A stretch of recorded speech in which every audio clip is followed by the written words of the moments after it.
Hello, ladies and gentlemen, girls and boys. You are now entering Season 2 of the Swan Hockey Podcast. Swan Hockey is flying around the junior hockey world one episode at a time. You'll experience things dreams are made of, as well as things of terrible nightmares. Strap in, hold on, and enjoy the ride. And now, Swan Hockey. The Lewiston Maniacs are back. What do you think? I'm excited. What do you think? I think Lewiston deserves to have a team. There's no question about that. And, I think it's a hockey market that always deserves to have a team. And it's good to see hockey in Lewiston. Yeah, I mean, not that I wanted to see the Nordiques go. I think the Maniacs is a sick name, and I like the logo. I honestly wish they would have brought back the old logo. I do like the old logo, but the new one that they have is really cool too. It's got kind of same concept, probably dancing around some copyright stuff there, but yeah, I think it's really cool that they're back. They're gonna do academies and NCDC, and then everything I'm hearing, we might see Quebec Major Junior League back in that building as the Lewiston Maniacs, which that would be unbelievable. It's entirely possible, and since like I say, the Nordiques, they have been great there, but if they're not going to be there anymore, if there's an issue, the town deserves a hockey team, and they have hockey continue. And seeing the Quebec Maritime League, back would be a really good thing. That'd be really cool. But it's just good to see that they're not without hockey, because I know there were issues about the Nordiques going back there apparently, and It's good for them to have a team, and that something happened for them to get a team. Of course, it happens with the Nordiques. We hope something happens in terms of them landing on their feet well too. I heard they're going to Auburn. I was told today that it's 100% they're going to Auburn. I heard that from somebody on the inside there. But I'm not 100% convinced because I've heard other things. Well, they have to get a lease done there, and that's the question. It's been rumored they're going to do it, but they have to get a lease done. And Auburn has been burnt in the past, and so they're not necessarily a place that's just going to give a lease out like candy, because they've been burnt. So they have to if they can get a lease, that'd be great and fantastic for them. It'd be great to see them land on their feet there. But that's the biggest thing I've heard would be a hold up there is a lease. Because like I say, apparently somebody that was there previously, will go nameless, went and didn't pay a lot of bills. Yeah, which is a shame. I know exactly. that's a community building up there too.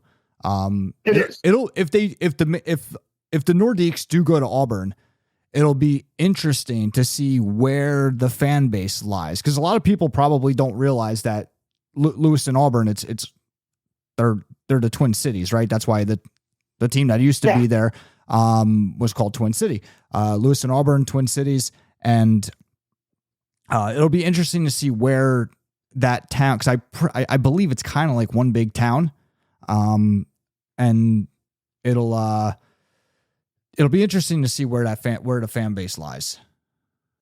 Well, the one advantage is the Maniacs, of course, will have the big building, and of course that's something that is always nice to big building. And the question, of course, their attendance. That's another issue. Is their attendance? It's not like it's been amazing there, and it's so. That's another question. How many people will go see? And of course, in the Quebec again, I will get it right eventually. I'm so used to. I was in the Q8 MJHL gang for years, believe it or not. And I'm just so used to Quebec Major Junior League. The Quebec Maritime League goes in there. I tried saying Quebec Maritime's Junior Hockey League. I gave up last week. I messed it up every time. I say Quebec Major Junior every time. So I kind of gave up. I don't know if I should go back to trying, but I'm like, you know what? In my head, I'm like, you know what? It is still the Major Junior League in Quebec. It's also in the Maritimes, but okay, I'll refer to it as if I was saying the Ontario Major Junior League. Everyone knows, okay, that's OHL. So I'm like, all right, maybe I'll just keep saying Quebec Major Junior League. They'll know, okay, the Major Junior League in that area is the Quebec Maritimes Junior Hockey League. But yeah, I kind of gave up last week trying to make that switch in my head, because it's just so ingrained there, Quebec Major Junior League. Kind of like the ECHL, right? We all still call it the East Coast League, when really it just ECHL, it doesn't stand for anything anymore. They changed the acronym. It's literally ECHL, stands for nothing. Same thing with the Southern Pro League. It used to be Southern Professional Hockey League. It's just SPHL, stands for nothing. The supreme irony is I'm a QMJHL alum. That's where I cut my teeth in management. So that was my first hockey job in management. So I'm an alum. And it's funny, I still can't get used to that. And ECHL I worked in too. Now, ECHL, the funny story is they wanted to become a nationwide hockey league, but apparently they couldn't work a deal out with insurance companies. But National Hockey League was already taken. Well, exactly. But nationwide would be a cool thing, using that name, and they had a natural sponsorship tie-in, but the insurance company wouldn't bite on it. So I thought that was a great idea, but it just didn't happen. Yeah, we need another team in Canada in the NA to get that North American Hockey League back. You never know. You never know. When's the last? Has there been? Because there used to be Dawson Creek Rage. Was that the only one? Well, a long time ago. Of course, a place that would. Well, no, it's kind of remote. Would be a T-Bay would make sense, but maybe it doesn't. T-Bay is kind of in the middle of nowhere. It's hard to find a spot really as a natural spot for them that everybody's going to be cool with about them going into. T-Bay would be. I bring them up because they're sort of landlocked in Canadian hockey. It's a nice building up there in Thunder Bay. Yeah.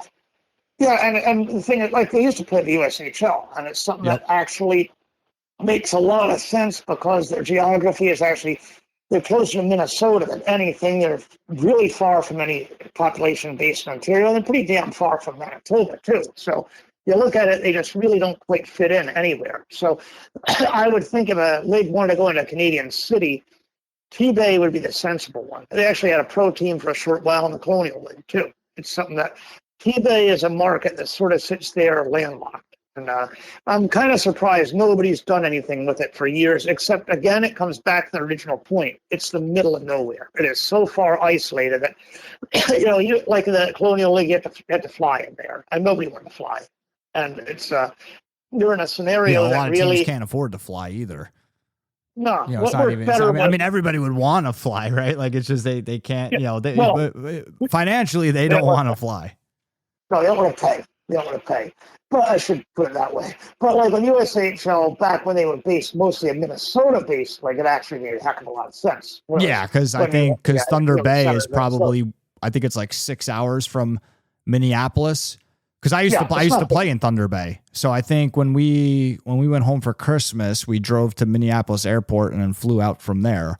I think it was like 6 hours, something like that.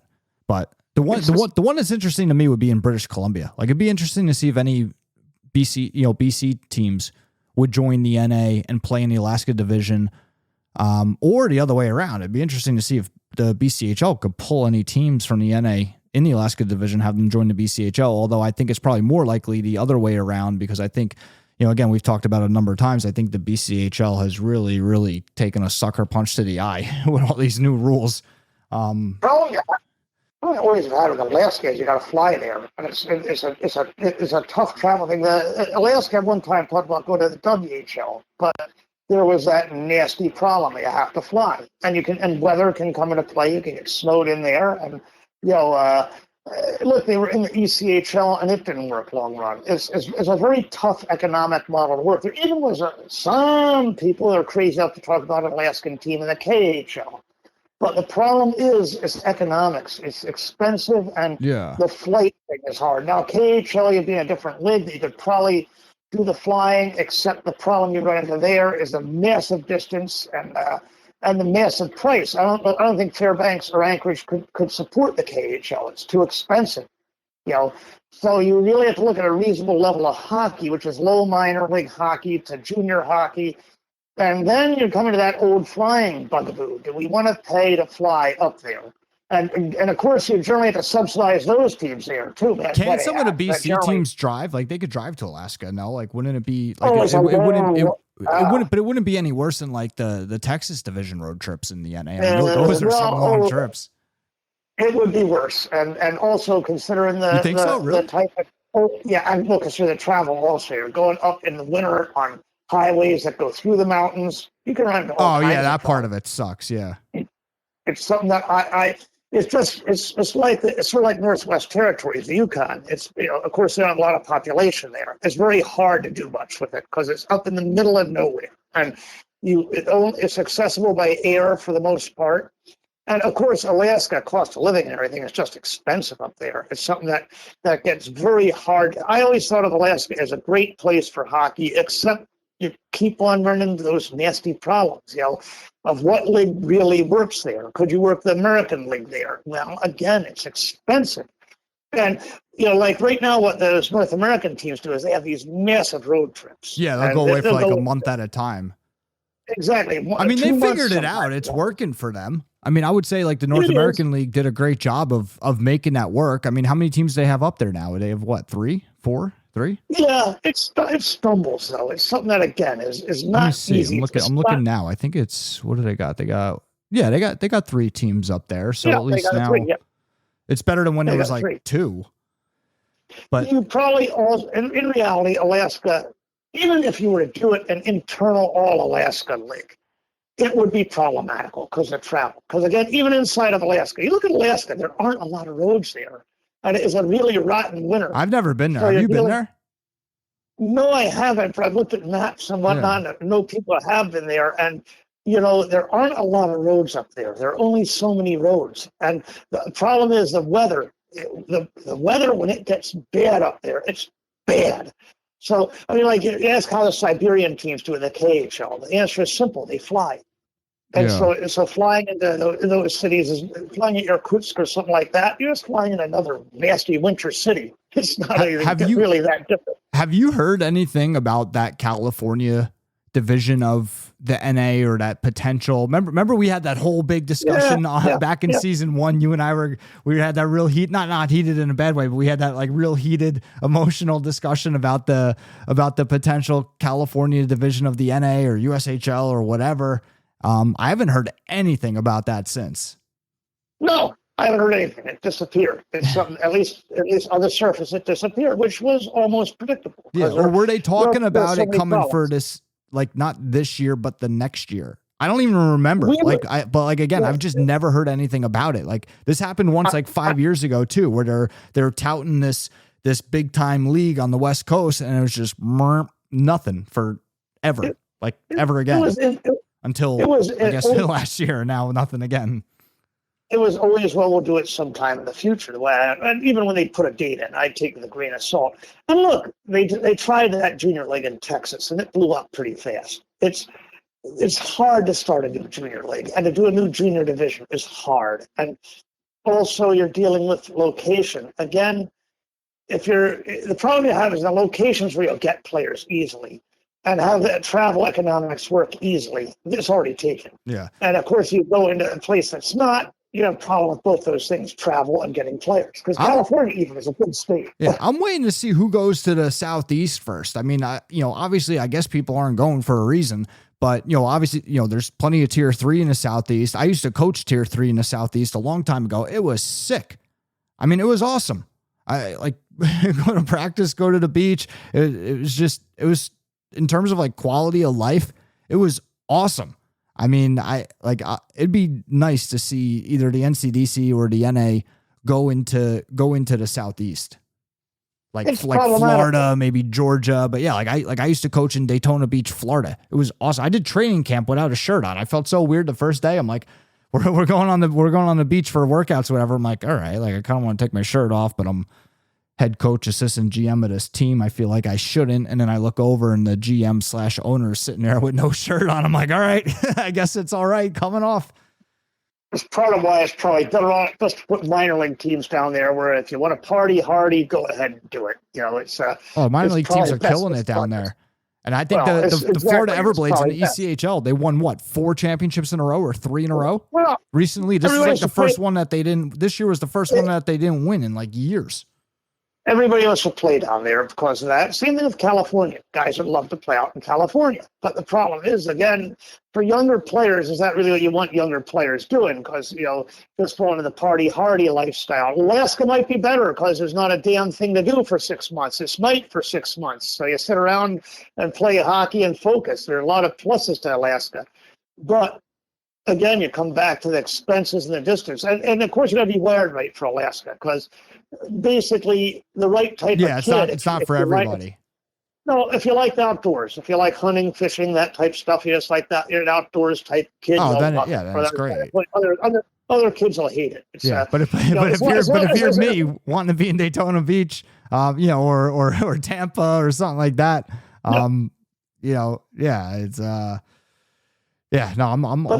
about the beaches and the sunshine. At least now I am. Sure, maybe when I was playing, I wasn't. In fact, I think it was the season that I spent in Thunder Bay, or the time I spent in Thunder Bay. It was like living in a snow globe, and I liked Thunder Bay. It was a lot of fun. But like after that, I was just done with the cold, done with the snow. I'm like, all right, beach, warm now. It's time for the Season Pass Point Unlock code for Episode 9. The Episode 9 Point Unlock code is Hockey Game. Enter the code at www.swanhockey.io to receive your points. Season Pass is free to join. To join or to learn more, visit Swan Hockey Digital at www.swanhockey.io. And now, back to the show. Point is distraction. It's a lot like I always said, playing in Paris, the Francais Volant. I knew guys that coached there. I said, could I imagine working in Paris? I'd say I could imagine, but I'd be in a lot of trouble within 2 weeks. It would not necessarily be the best work or hockey environment. It would be a great environment for many other things, but no. Same thing as going to some of these areas. It's a lot like the KHL. I know a lot of guys have been in the KHL, and in all honesty, you've got to be wired right for it. But it's definitely a hockey environment, the KHL, as I can say that for it. But on the other side of the coin, you've got to be wired right for it. If you're not wired right for it, you'll go stir crazy in 5 minutes. It's something that you've got to be wired correctly for. And the thing I worry a little bit about, like those resort type places for the young kids, there's just too much fun potentially to be had and so many distractions. For an older player, it's great. Go down, have fun, enjoy yourself, knock yourself out for a few years of playing minor pro hockey. But at the same time, for a young kid developing, the distraction factor, and it's fine, you're going to college down there. Hey, you're a college kid, enjoy, fun, sun, all that stuff, great. But if you're a kid that's trying to develop that point, I'm not sure it isn't necessarily going to be a lot of distractions for you. You'd probably be better off being in some place that's a little bit, well, let's just say less distracted. Yeah, I mean, I'll use the word dreary, but I'll say less distracted. It all depends. You got to have a head on your shoulders, right? Anywhere you are, but yeah, there could be more distractions in a resort where everybody's in party mode and everything. And don't get me wrong, like there definitely were some issues that we had to work through. But it was a fun time. Like it was a great, I loved it. I mean, even the players that I had there that eventually moved on to bigger and better things, they were kind of like, we don't want to leave. Like the only problem here is the level that this team is at. Like we don't want to leave here. Like this is awesome. And it was a great time. That's the thing. When you're 16, 17, 18, you are made for distraction. So it's very easy to be distracted. It's not hard. You're a little bit older, it's a little bit more hard. It also doesn't matter if you're distracted a little bit. You're there to play minor league hockey and have a blast because the odds of you moving out of those leagues are slim to none. So enjoy yourself, knock yourself out, have fun. But on the other side of the coin, if you're a young kid looking to develop, well, maybe you ought to have a little bit less temptation to get you, because I mean, like even just like a beautiful warm day. Going out there, I remember it used to be a home ice advantage in places like San Diego and LA for teams. They go out there. When San Diego was the WHA and the IHL, there was a tremendous advantage because the northern teams would go out there and what they do, they go out and sit by the pool in the sun, get all sitting back, tired, lying back there, and then they go out and play and not so hot. Yeah, everyone's showing up to pregame sunburned and just tired, just lagged out from sitting in the sun all day. And you can fall into that very easily. It's 70 degrees out. I want to go out and do something. And when it might be best for you not to be doing that. And so, I think for a certain level of hockey, it's tremendous. For other levels, I don't know. Now, as far as junior goes, like as far as Alaska goes, I think the biggest problem you have is that distance. Because again, remember, with these leagues, it's always a two-way street. Not only do the teams go up there and have to pay to go up there, but in turn, what they're going to do is they have to pay for you to come down. It's like any of those isolated teams get travel subsidies, and that's it's the other way around. The Alaska teams, at least as of a handful of years ago, the Alaska teams had to pay for the visiting teams to come up to them. Correct. Every weekend was financially a road trip for the Alaska teams. Correct. In the mall they are doing that, but it's but as I say, in other leagues it's been the other way around. But either way, you're talking about like ECHL or and either way, there's travel subsidies, and the travel subsidies, you're getting, somebody's getting killed with travel subsidies because somebody has to get as a subsidy paid to go out there. Again, it's not like the KHL, which is a high. Well, I keep on bringing them up because they have they have the Eastern Division in Siberia. Yeah, and some of those teams are very far from Western Russia. It's a very high income league. Keep in mind, with a lot of sponsorship, a lot of money, and so they can afford to do it. They survive. They have a division out there, but it's a different world. That's in quotes major professional hockey, and so they're in a different world. They have multi-million-dollar budgets. And it's I mean, they have a lot. Oligarchs there don't care about losing money too, might I add. But go on. Well, I was going to say, like, all things considered, the NCDC might be the most realistic at this point to go into the Southeast, because now that they're allowing the pay-to-play model to happen inside, within the NCDC, I mean, really, I guess nothing's stopping them from going into Florida or going into Georgia or, in those areas. So, I mean, they're probably the most likely candidate to go down there. Unfortunately, it's NCDC is the most likely candidate to go into Mexico, to go into Venezuela, go into Brazil. Mexican Collegiate Development Conference. Here we come. Exactly. Go into the South Pole. If there are 5 owners willing to pay to get in and say, hey, we'll do it, we'll pay some tuition. Yeah, it's going to happen. We've seen it happen. It's an established pattern. Not to knock the NCDC because it's an excellent league in terms of its play and whatnot. But yes, its expansion plan is just jumping on whatever there is. Yeah, I think it's kind of getting ruined. I mean, I like the NCDC, I really do. Like, I think it's, but I think it. I mean, I think it's getting ruined. I don't know if that's the right terminology, but I also don't think it's getting ruined at the same time, which is why I say it's probably not the right. Might not be the right terminology, because at the same time, they're not going to overtake. Like, originally they wanted to compete with the NA, be on the same level, maybe overtake them. That's not happening, right? They're number 3 in line in the United States. So expanding doesn't bump them to number 4. They're still number 3. So might as well just expand, go for the territory, grab as much territory as you can. You're charging players to play now in some markets, whatever. It really doesn't affect you on the totem pole.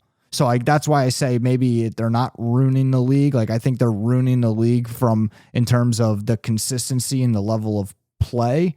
But I guess all things considered, they're not really ruining it because it's not changing on the totem pole. It's not going down. It's not going up. It's staying the same. So I guess just keep doing it. I guess, just keep doing what you're doing. Because there's several leagues within a league, and really it doesn't matter if some segments of it are awful, and some are really good. It doesn't matter. North American League actually, in a way, does something different because they've expanded a lot too, but everything is pretty much the same in the North American League. This league, you definitely can say that the one thing they've done, which in a way is good, is there's no inter-conference play until you get to the finals. And really, in the end, you don't ever have to measure. You don't have to have 12-1 hockey games to show how bad things really can be. So they, in a way, have de facto gotten a little bit of tiering over there, which actually is not a bad thing. It's in a way, it's worked out well. There just really isn't much of a plan there, it doesn't seem. The only question I have is a plan. Now, not to say North American has a huge plan behind it either. They don't. But it's a little bit more of a measured thing. They don't bring entire new divisions in. They'll bring in a couple teams here and there, but not entire new divisions. Yeah. Only leagues that really have any discipline on expansion right now, let's be honest. The EHL bring in a lot of teams too. The only 2 leagues that have any real discipline is a Canadian Hockey League and the United States Hockey League. They have some expansion discipline, and they understand that part of it is that you actually increase your franchise value by creating a scarcity of teams. When you just expand for the hell of it, guess what? Your team's value actually drops. Do you think the USHL is disciplined, or do you think they're just failing to expand? Because they just don't seem responsive to much of anything right now. I don't think they ever just sought indefinite expansion. I think they're a little bit like the CHL. You think they're very, very disciplined, or do you think it's a lack of anything really happening? Well, I know some people have talked about going to USHL. It's a very expensive league, so that's part of it. But at the same time, I do think, like the CHL, they do have a sense of we don't just want to become 90 teams overnight. I think they have some degree of understanding. We want some quality control here. Yes, I think they've had a difficult time expanding because they're expensive league.